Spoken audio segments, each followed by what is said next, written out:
What's up, everyone? Welcome to this day in Philly Sports History for March 18th, 2024. I'm your host, Jim Montgomery. Welcome to a Friday edition. As my man Billy Shakespeare said, beware the Ides of March. If you're a Shakespeare fan, you'll know what I'm talking about. But we're not going to beware of anything today. It's supposed to be a kind of an overcast day with a little bit of rain, but they're still going to be in the mid to high 60s, which you gotta love. But let's start with a recap, as always, of yesterday's question of the day. I asked you, should the Eagles pursue Justin Fields as their backup quarterback? That seemed to be the big story the past couple of days. Believe it or not, with all the other things going on, there was a lot of chatter on social media and the sports talk stations about it. And 60% of you said, no way. And I mean, I wish I had more data on that. I would love to know if your rationale was you don't want him because you don't think he's a good player, or I did see some people on Twitter saying no because it's going to be detrimental to Jalen and almost putting him in that same category as Carson Wentz when Jalen Hurts was drafted. I don't think Jalen does that. I don't think he's made up like that. So I just wish I had more data on that. And data, is it data? I'm a data person, but I know a lot of people say data, and it's one of those things like, ugh. Anyway, enough about that. As always, thank you for participating in today's question of the day. There will be another one later in the show, but 267-495-8531 gets you through on the voice and text line. Let me know your thoughts. All right, Sixers. Tyrese Maxey was amazing for 3 quarters yesterday, and then just ran out of gas because he had no help. 114-105 loss to the Bucks. I kind of thought that our old pal Doc would pull Doc, and this would be a win for the Sixers, but there's just nobody else stepped up. I mean, and Tyrese is great, but obviously they need Joe, but they don't have that third option. And I don't know if once Joe comes back and him and Maxey play off each other, if that will work. I don't know, but they're now 10-22 without Joe. Again, poor Tyrese was balling out and just got tired in the fourth quarter, and Tobias was okay in the fourth quarter, but had he played better in the first, second, and third, maybe Tyrese wouldn't have been as tired and he would have had more energy to boot. But 114-105 loss. They are currently a half game up on the Heat for the 7th spot in the Eastern Conference. It does appear that it's going to take a pretty much, like they would have to, I think they could probably lose out the rest of their games. I think they have about 16, 15 games left. They could probably lose out the rest of their games and still make the play-in tournament. That's just how they got a 10-game lead on the Nets right now for the 11th spot. So it would take a 64 Phillies fold for the Sixers to not be in the playoffs, which with that knowledge and some of the news that came out yesterday, John Clark reported on Channel 10's news yesterday that Joe would be out for maybe about another 3 to 4 weeks before he could start coming back, which would put it about the first or second week of April. I did read Keith Pompey this morning in the Inquirer, and his time frame was about the same as that. So it does appear as though Joe is on track to come back for basically be the last week of the regular season, which leads us to today's question of the day. This is like the 4th time I've asked this question. Every time we get a Joe update, it seems as though I ask this question. And if you remember yesterday, I said we're about due for a Joe update. And I swear, it's like going back to Julius Caesar's days. Like I'm the seer or whatever. And it's like every time I have that vision, boom, we get an update. So with all that being said, the question of the day is, should the Sixers bring Joe back if they're playing in the play-in tournament? And they are still not out of being out of the play-in tournament, but specifically this question, if they're in the playoff tournament or the play-in tournament, and they'll know a lot more, or they should know anyway, a lot more in 2-3 weeks. If they're in the play-in tournament, should they bring Joe back or just kind of scrap the season and go, knowing that depending on where they fall, they might only have one game So let me know what you think. 267-495-8531. Should the Sixers even bother to bring Joe back if they're going to be locked into the play-in tournament? And truthfully, the way they've been playing right now, I don't see, even with Joe back, nobody else is doing anything except for Tyrese. I mean, Buddy Hield is inconsistent, and I mean, I'll eat the crow on that. I was a big Buddy Hield fan. I still would like them to maybe re-sign him, though, to see how he could fit in a rotation with Tyrese, Joe, and then whoever else you use that free agent money for. I don't know, again, if it's worth it for this year or what. But let me know what you think. 267-495-8531. Get you into the voice and text line. Might be having a major announcement on that coming up shortly, so stay tuned for that. But I don't know. I don't think it matters, to be completely honest. But let me know what your thoughts are. And sticking with the NBA, I had a chance to listen to the Clashing Conferences basketball podcast. Some familiar faces, some new faces, and pretty much the same concept. So if you enjoyed the Clashing Conferences podcast for the NFL, you'll love it for the NBA. Steven's doing some great things over there. Go check them out. Obviously, there were some glitches in the first episode, but the professionals that they are, they handled it well. So go check out the Clashing Conferences podcast, wherever you get your podcasts, as well as on YouTube. Hook our buddies out over there. And then the hits just kept coming for our winter sports teams. Sixers did not win. Flyers got blown out against the Maple Leafs 6-2. And it doesn't get any easier as they travel up to Boston on Saturday. They're hanging on there. They got a 4-point lead right now on the Islanders for that third spot in the Metro Division. And there's a bunch of teams, including the Islanders, that are kind of jumbled there for a wild card spot. So 2 games now. They lost both of them without I guess they won against the Sharks. So they went 1-1 without Tortorella. Tortorella should be back on Saturday in a big, big test for them. So we'll see. I mean, it's usually when they throw up some stinkers, they battle back and play well. So hopefully they bounce back up in Boston on Saturday.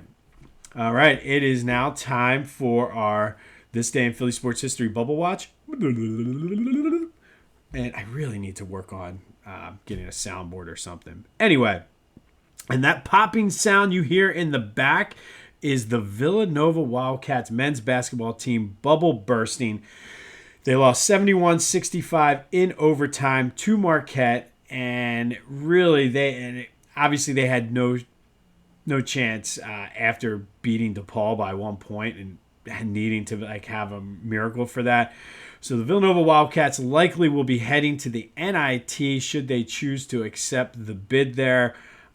It's unfortunate, but we'll give Kyle Neptune a chance to come back next year and really see what he can do. But man, just the very inconsistent, that Villanova team. I kind of followed them for most of the year, and when they were on, they could play with anybody in the Big East.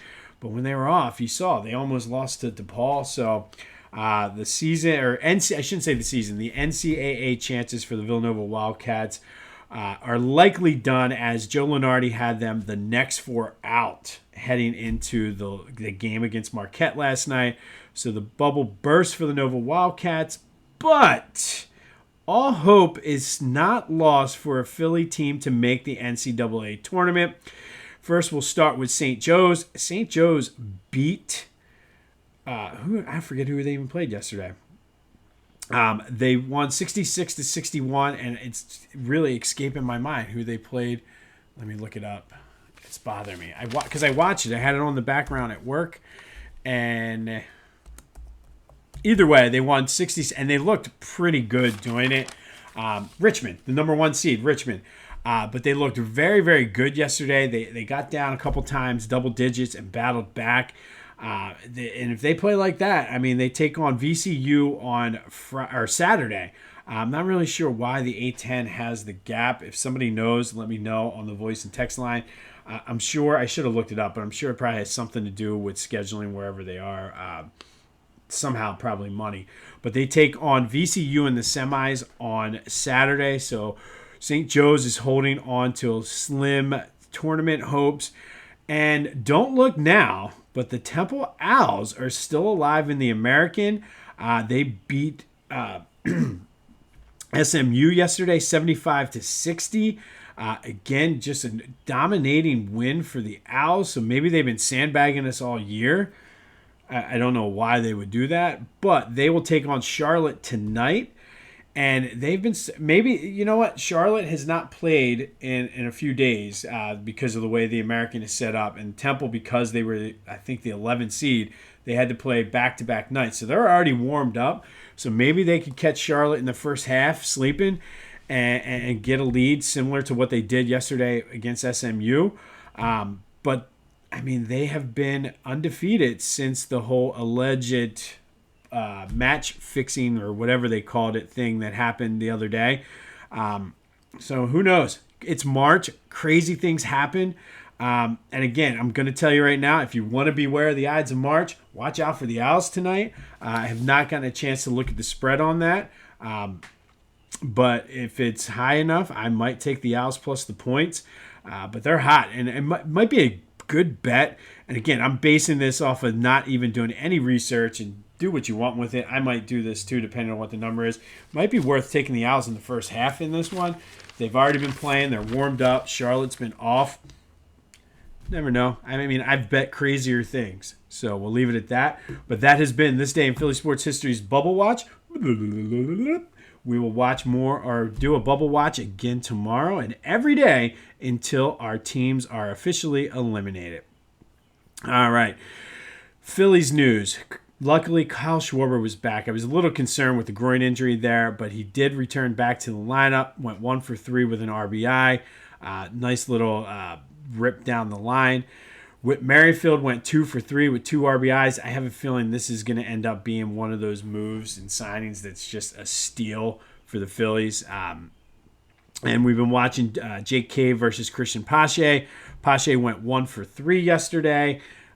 Johan Rojas did not play, but my boy Ranger. And see, this is the Ranger I know, and I love the fact now that he's coming into camp as the third starter, healthy, and he pitched 3 2/3, gave up a hit, did walk 4, but I don't know if that was he was trying some things out. Had 5 Ks, did not give up an earned run.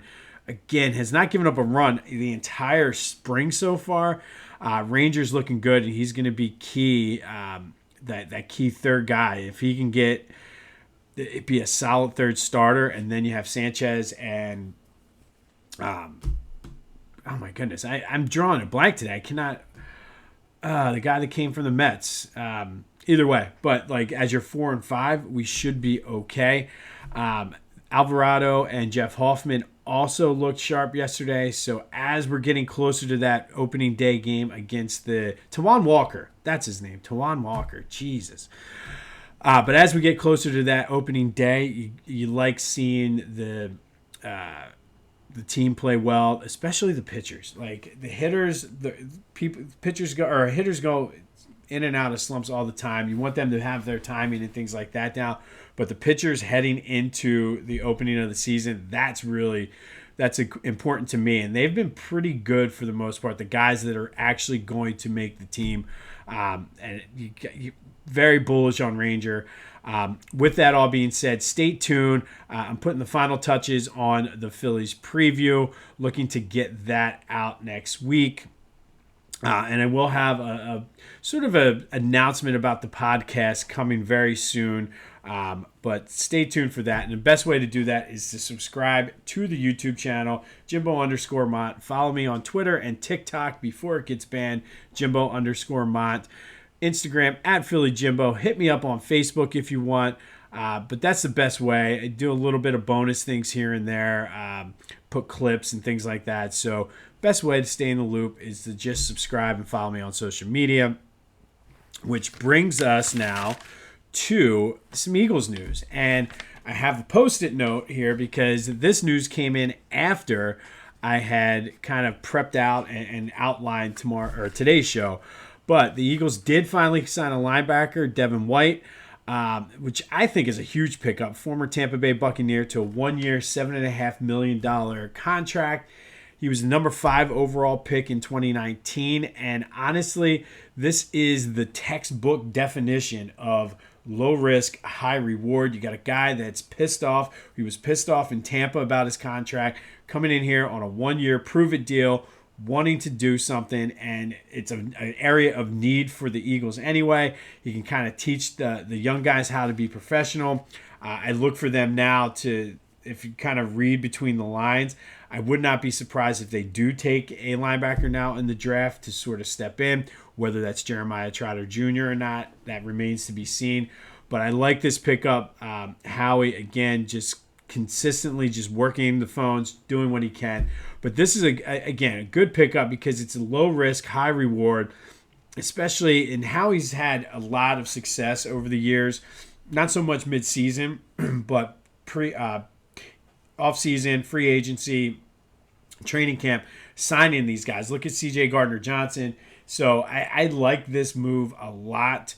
I still don't think he's done adding to the defense because there's still some holes there. I would like to see some young guys that can get some work in there. And I'm telling you, sign Smitty. Extend him. I don't know what the holdup is. Maybe he's waiting on certain things to get done. I don't know, but you got to sign him. Lock it up for the next 3 years. Saquon, AJ, Devontae, and Jalen. Let's go. Speaking of Saquon, the whole early tampering thing it's just stupid to me. And like, why are the Falcons and Eagles the two teams that are being pointed out about it when DeAndre Swift signed like 10 minutes into free agency with the Bears? But you mean to tell me like there wasn't something already like it? I get it. You're not supposed to talk to the player directly, but I mean, it is what it is. And Saquon, during his interview yesterday, said Franklin got it wrong. He only talked to the Eagles through his agent, so he kind of knew it was going to happen. Obviously, we all knew because of all the leaks and everything. But he did say Franklin got it wrong, and there are I heard somebody consider James Franklin a whistleblower on the whole Eagles free agency signing. But there are so many James Franklin Penn State jokes, especially if you use the term whistleblower. I'm going to give you 10 seconds to insert your own Penn State joke here because I don't want to make anybody upset and angry, especially on a Feel Good Friday, but insert your own joke now. Whatever joke you decided, I'm sure it was funny and probably already thought of and probably said by me, not on the air. But insert your own Penn State joke there. Sorry, Penn State folks. But Saquon and Bryce Huff were introduced to the media yesterday. Saquon said he's ready to go. He will wear number 26. And he did kind of apologize for the way he handled leaving the Giants. But I blame that 100% on Tiki Barber, the whole Barber family. And Giants fans don't even like Tiki Barber. That's the funny part. He went out and ripped Eli Manning, the whole entire organization, and then the organization said, "F you, we're going to go win the Super Bowl." But he did say that he handled it wrong, which he seemed like a very I don't know. I kind of really liked what he had to say. He just seems like he's more of a quiet guy, focused on playing, and is looking forward to playing with Jalen and those guys. So we're ready for it. Bryce Huff said he has experience both at linebacker and as an edge rusher, very similar to Hassan Reddick. So he's not sure what his role is going to be, but he does have that flexibility. And I like that flexibility, especially with the deficiencies the team had last year. He'll wear number 0. And I definitely, between him on one side and Hassan Reddick, if they decide to not trade him on the other, the whole single digits is giving me like a big time 2015 Temple vibe with the single digit numbers. I like it. But very excited for both of them. No other real Eagles news other than the tampering allegations. But sign Smitty. I don't know what to do. All the people that go outside of the NovaCare complex with the signs that say run the ball and things like that need to go out there with a sign that says sign Smitty. Let's go. Use your powers for good instead of evil. All right. Philly Goat. Again, what can I say about them that I haven't already said? I'm wearing the Fanatic Major League Baseball logo tee. I believe it's called the Fans tee. It's one of their best sellers. This is going to go hot or be hot with my fans when I own that or buy them.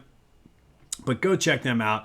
They have you covered for Philly season, Union, whatever. You want to gear up for the Flyers playoff run, the Sixers play-in tournament run. They have it all. Just check out what they have. And again, I keep saying this, but it's true. They got you covered from head to toe between hats, tops, bottoms, even shoes. You can't go wrong. So just go check them out for yourself. Use the promo code Jim Montgomery for 10% off of your order. This is the Major League Baseball tee with the Fanatic. It's good. Buy one for the whole family. This is what we bought these for Christmas presents for all our nieces and nephews last year. It was incredible. I'm sure it's only a matter of time before we get a Saquon Barkley shirt too. So go to Philly Goat. Use the promo code Jim Montgomery for 10% off your order. You won't be disappointed. That's phillygoat.com. Promo code Jim Montgomery for 10% off your order. All right, today we're going to go back to 1984. And on this day in 1984, the number 20 Temple Owls beat St. John's 65-63 in Charlotte. This was the first round of the NCAA Tournament. Granger Hall had 20 points, 6 rebounds for the Owls. Terrence Stansberry added 14 points, 4 assists. St. John's at the time was coached by a future Hall of Famer in Lou Carnesecca, who, amazingly enough, I think he's almost 100 years old. He's still alive. I looked him up yesterday. He's at least in his mid-90s, though. Chris Mullen had 21. Bill Wennington of the Chicago Bulls fame had 17 points, 10 rebounds for, won't say what they were then, but the Red Storm now. But this is an important game because it was John Chaney's first tournament game and first tournament win as head coach of the Owl. If you remember, he came from Division II Chaney State. So this is his first Division I tournament win. I think even the year before they were in the NIT and lost. So his first postseason win as an Owl. That 83-84 team would lose 2 days later to North Carolina, 77-66. They were the number 1 team in the country. And I believe, no, that was 82 they won. But, I mean, they were still, Michael Jordan was on this team, and they were a stacked team. They were the number 1 team overall in the tournament. But they went 26-5, went 18-0 in the Atlantic 10. They lost in West Virginia to West Virginia in the Atlantic 10 tournament for their first loss. But again, John Chaney, this was his first tournament win. And I mean, to me, John Chaney is one of my, I'm going to go on a little fireside chat with Jim right now. But John Chaney is one of my all-time favorite people. I had the pleasure of meeting him quite a few times when I was at Temple. Just a great person. And what you saw on the sidelines, the fire and like the loosening of the tie, the sweater coming off, and all of that. That was all, it came from a place of love. Like, the dude was just a great, great person. So anytime I get a chance to shout out John Chaney, I totally will. Never played for him, but he had such a major and profound impact on my life that whenever I can, I like to shout him out. But on this day in 1984, Temple beat St. John's in the first round of the tournament for Chaney's first tournament win as head coach of the Temple Owls. Unfortunately, and there's just one of those things, and I have some things on the horizon that will cover some of this, but that's the one person I would have loved to have seen win a championship was Coach Chaney. He certainly deserved it.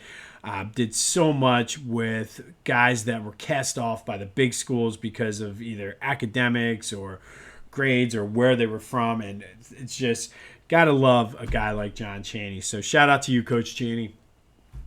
All right. Finally today, our Philly Sports Women's History Month Spotlight. We are going to spotlight going from one coaching legend to another. We're going to spotlight Muffet McGraw, who is a basketball coaching legend. She was born in Pottsville, but moved to Chester County, where she graduated from Bishop Shanahan. From Bishop Shanahan, she went to St. Joe's.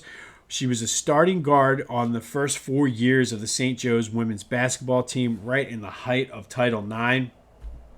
She was the captain her junior and senior year.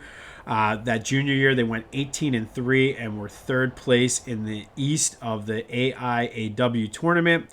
Her senior year, they went 23-5 and took sixth place nationally in the AIAW tournament and finished third, ranked third in the AP women's poll that year, which is the highest ever in St. Joe's history, or was the highest in St. Joe's history. I don't think they've gotten there yet.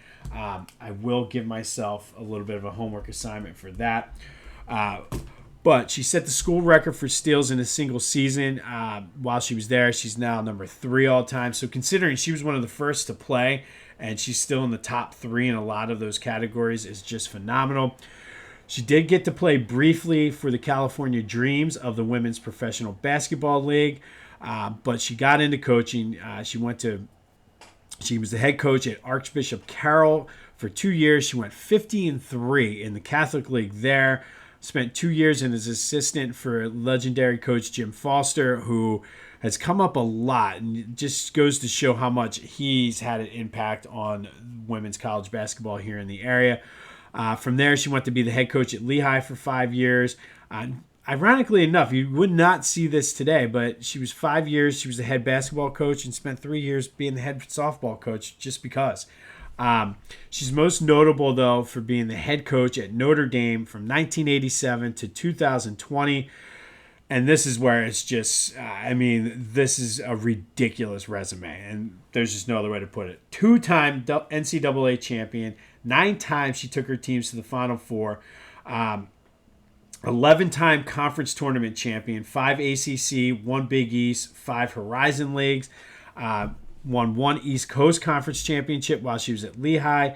936 wins all time. She's been consensus coach of the year nationally 3 times. She's won so many other various things, AP, Sporting News, and everything. But consensus coach of the year 3 times. She's in the Philadelphia Sports Hall of Fame, the Chester County Sports Hall of Fame, the Indiana Sports Hall of Fame, St. Joe's Women's Basketball Hall of Fame, the Big 5 Hall of Fame, the Women's Basketball Hall of Fame, and the Naismith Hall of Fame. Muffet McGraw is the GOAT. She's right up there with the best to ever do it. 936 wins, 2 national championships, 9 Final Fours. Just an incredible career. Just a pioneer and a trailblazer everywhere she goes. I believe she's on the ACC network now as a correspondent. Does the studio show there for women's basketball, but one of the best to ever do it. Muffet McGraw is today's Philly Sports Women's History Month Spotlight, an absolute legend in the world of women's college basketball. And truthfully, you don't even need to have the women's qualifier on there. Just an incredible college basketball coach. I wish I didn't have to have women's, specific on women's. I wish people like Muffet McGraw got her due with everybody else, like Coach K, Muffet McGraw, even Pat Summitt, got people like that. It just needs to be great coaching is great coaching. It should not matter your gender. But until we get to that equality part, I'm going to continue to spotlight these folks that when the mainstream media you probably won't hear much about Muffet McGraw on the mainstream media. But, she's phenomenal. You see what her resume is. So shout out to you, Muffet McGraw, today's Philly Sports Women's History Month Spotlight of the Day. On this day in 1984, the number 20 Temple Owls beat St. John 65-63 in the first round of the NCAA Tournament. It was Coach Chaney's first tournament win as head coach of the Owls. Be sure to let me know what you think about the whole legal tampering thing. I know that wasn't the question of the day, but just anxious to see. The whole thing is stupid. It's an oxymoron. But it's the NFL, so that's what they do. Good luck to my Owls tonight as they hope to keep the dream alive. Hey, crazier things have happened. It's March. It's the Ides of March. Let's go with it. But the question of the day, be sure to answer. Should the Sixers bring Joe back if they're in the play-in tournament? 267-495-8531. Get you in.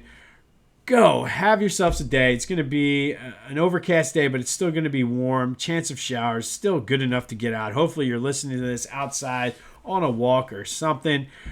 But enjoy the day. This has been This Day in Philly Sports History. I'm Jim Montgomery. And until next time, I'll see you when I see you.